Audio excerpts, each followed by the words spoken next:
በጣም ጥሩ። የተማረኩ ሴቶችን እግዚአብሔር ለሁለት ነው የከፈላቸው። እኛ ጋር አግቧቸው አለ። መጽሐፍ ቅዱስ ላይ ግን ስናይ ጊዜ እግዚአብሔር በሁለት ነው የከፈላቸው። አንደኛ የተማረኩ ሴቶችን ከወንድ ጋር በመገናኘት የሚታወቁትን ግደሏቸው አለ እግዚአብሔር። ከወንድ ጋር በመገናኘት የማይታወቁትን ግን ለራሳቸው አስቀሯቸው አለ። የትኛው ነው ፍትህ? ድንግል የሆኑትን ለራሳቸው ውሰዱ አለ እና እግዚአብሔር ያልሆኑትን ግን ግደሏቸው አለ። በጦር ሜዳ ላይ የተማረኩትን ሴቶች ብታሳይ ደስ ይለኛል። ያሳያለሁ። እዛ መልሱን ደግሞ ይዤ እመጣለሁ። ምንም ችግር የለም። ለዚህ እንኳን እኔም ምንም ነገር የለም። አብሽር አብሽር።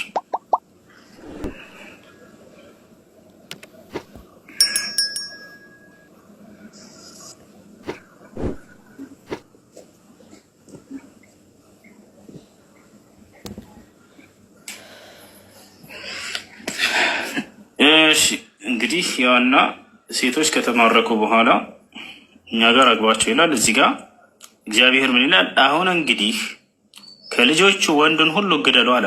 የተማረኩትን ወንዱን ሁሉ ግደሉ፣ ወንድንም በመኝታ የሚያውቁትን ሴቶች ሁሉ ግደሉ አለ። ከወንድ ጋር ተኝታ የምታውቅ ከሆነች ግደሏት። ወንድን የማያውቁትን ሴቶች ልጆች ሁሉ ግን ለራሳቸው አድኗቸው አለ።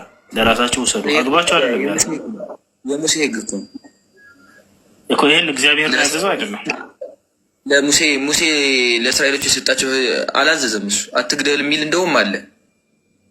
በጣም ጥሩ። ቆይ ስለዚህ ይህን ህግ ኦሪት ኪዳን ማለት ጌታችን ከመምጣቱ በፊት የነበረ ህግ ነው። እሱ ደግሞ ሽሮታል ብዙ። በጣም ጥሩ። ያን ህግ የዛሬው ጌታ ነው የደነገገው ወይንስ ሌላ ጌታ ነው? ሌላ አምላክ ነው ለሙሴ የደነገገለት? እንዴት ማለት? ሙሴ የጻፈው እንጂ የደነገገው ሌላ አምላክ አይደለም። እንዲህ ብሉይ ኪዳን የአምላክ ህግ አይደለም ማለት ነው? አይደለም፣ የአምላክ ህግ አይደለም እያልኩ ያለሁት። ስለ አምላክ አይደለም፣ ግን ሙሴ ነው የጻፈው ነው እያልኩ ያለሁት። ለእስራኤሎች ማን ጻፈው ሳይሆን ከማን ነው የተቀበለው ይህን ትእዛዝ? በራሱ ነው ይህን ህግ ሲደነግግላቸው የነበረው። ኮስቱን ነው እኮ ጠይቄ እመጣለሁ ያልኩት። አይደለም እግዚአብሔር ራሱ እንደሆነ አላሳየህ እኔ እስኪ ያሳየኝ። ያው ይታያል። አሁን እዚህ ጋር የቱ ጋር ነበረ? አሁን እንግዲህ ወንዶችን እያለ እዚህ ጋር ተናገረ። ማን ነው ይህ እንዲህ ብሎ ለሙሴ የተናገረው? ያው ቁጥር 1 ላይ ምን ይላል?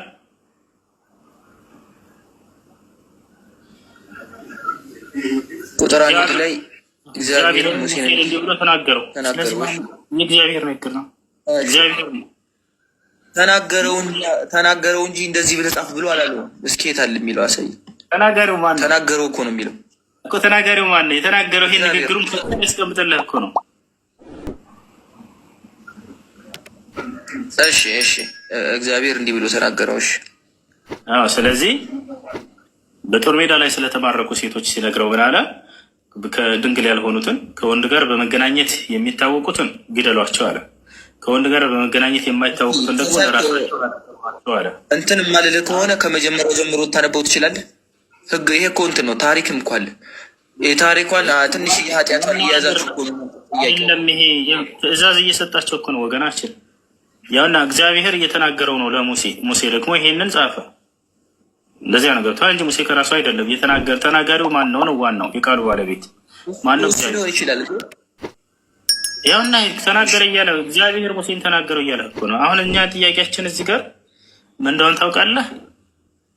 እሺ መገደሉ ምናምን ብርቅ አይደለም። ብዙ ቦታ ላይ እግዚአብሔር ሴቶችን ግደሉ፣ ህፃናትን ግደሉ ይላል። እሱ ሳይሆን እኔ እዚህ ጋር ብርቅ የሆነ ግደሉ የሚለውን ላሳይ ይችላል። ደግሞ ግደሉ እያለ እኮ ነው። ህፃናቶችን ግደሉ ይላል እግዚአብሔር። ላሳይህ፣ ሴቶችን ግደሉ፣ ሽማግሌን ግደሉ ይላል። ብሉይ ኪዳን እሱ ከመጣ በኋላ ተሽሮ አዲሱ የተስተካከለው ማለት እሱ ራሱ መጥቶ ያስተካከለው ወደ እሱ እንመጣለን። ቆይ አንድ እዛኔ አስገድሎ እንደገና አትግደሉ ብሎ ፍቅር ሆኖ መጣ። ይሄ እሱን ቆይ አንድ እዚህ ጋር ምን ይላል መሰለህ ቤትዬ? ይኸው አሁን እንግዲህ ከልጆቹ ምን ይላል? ከወንድ ጋር በመገናኘት የማይታወቁትን ግደሏቸው፣ የሚታወቁትን ግደሏቸው፣ ወንድ የሚያውቁትን ሴቶች ልጆች ደግሞ ለራሳቸው አድኗቸው አለ። አሁን ጥያቄው ድንግል የሆኑትን እና ያልሆኑትን በምን ነበር የሙሴ ህዝቦች የሚለዩቸው? ጥሩ ጥያቄ ነው። አመጣልሃለሁ መልስ። ለጊዜው እኔ መልስ የለኝም። አየሽ እና በምን እንደሚለዩቸው እስኪ ጠይቃቸው። እኛ ስለመገዳደሉ አይደለም ዋናው ጥያቄ። እዚህ ቦታ ላይ ግደሉ ብሎ ቃል በቃል ይናገራል። እሱ ሳይሆን አሁን እዚህ ጋር ያልተገለጸው ነገር በምንድን ነው የሚለዩቸው? ድንግል የሆኑትና ያልሆኑት በሆነ መሳሪያ ለሆኑ እንዳይባል የዛኔ እንደ ቴክኖሎጂ የለም ነበረ። እኔ ከዚህ በፊት አንድ ልጅ ክርስቲያን ልጅ ነው እዚህ አልዋሻቸውም ላይቭ ላይ ገብቶ እንዴት ነው ምናምን ስላ ሞክረው ምናምን በሚል ነገር የመለሰልኝ ነገር አለ። ድንግል ነች አይደለች የሚለውን ወታደሮች ይሞክራሉ።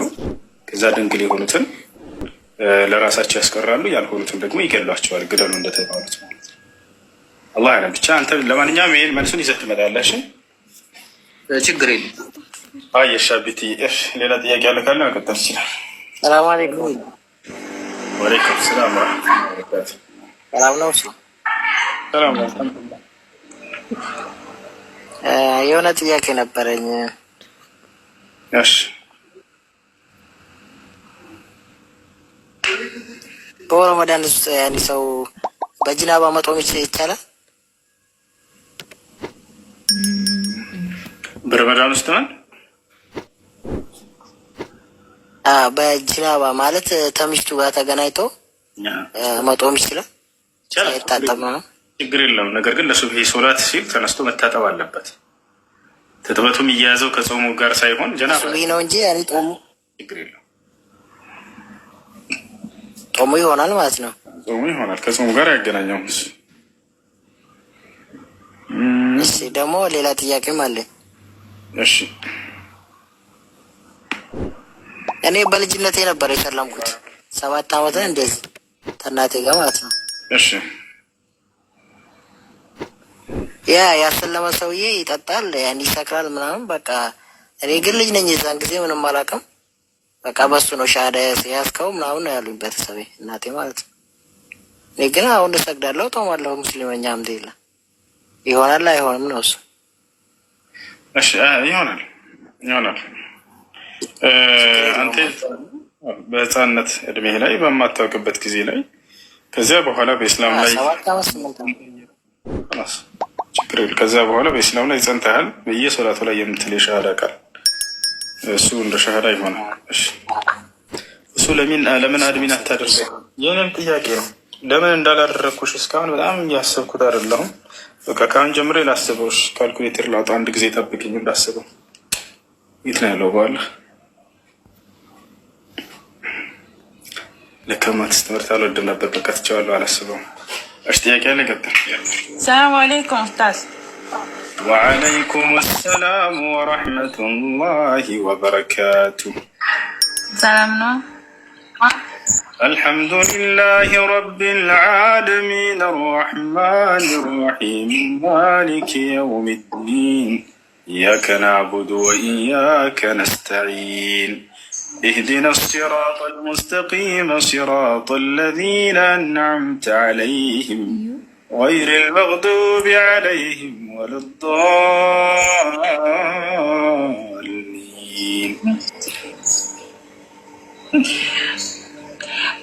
ጥያቄ ነበረኝ እና ሰፈር ኮንቴነር ነበረ ከምሰራበት ክርስቲያን ናት እና አሁን ልትሸጠው ነበር። ገዝቻት ብጠቅመኔ ብሰራበት ችግር አለ? ችግር የለውም። ነቢያችን ሰለላሁ ዐለይሂ ወሰለም ከሌላ እምነት ተከታይ ጋር ንግድ ይሰሩ ነበር። ይገዙ ነበር፣ ይሸጡ ነበር፣ ይለውጡ ነበር። ይቻላል፣ ችግር የለውም።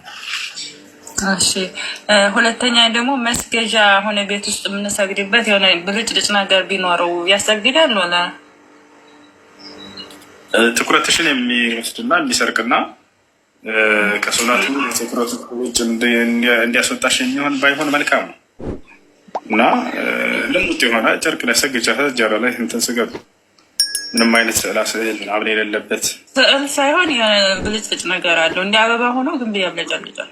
ችግር የለውም። ይኸውልሽ ትኩረት የሚሰርቅ ቅርጻ ቅርጽ እንዳይኖረው በሱ ላይ ጀዛከላ ኸይር። ዘካ ለአንድ ሰው ስንት ነው የሚወጅበው? 3 ኪሎ። ጀዛከላ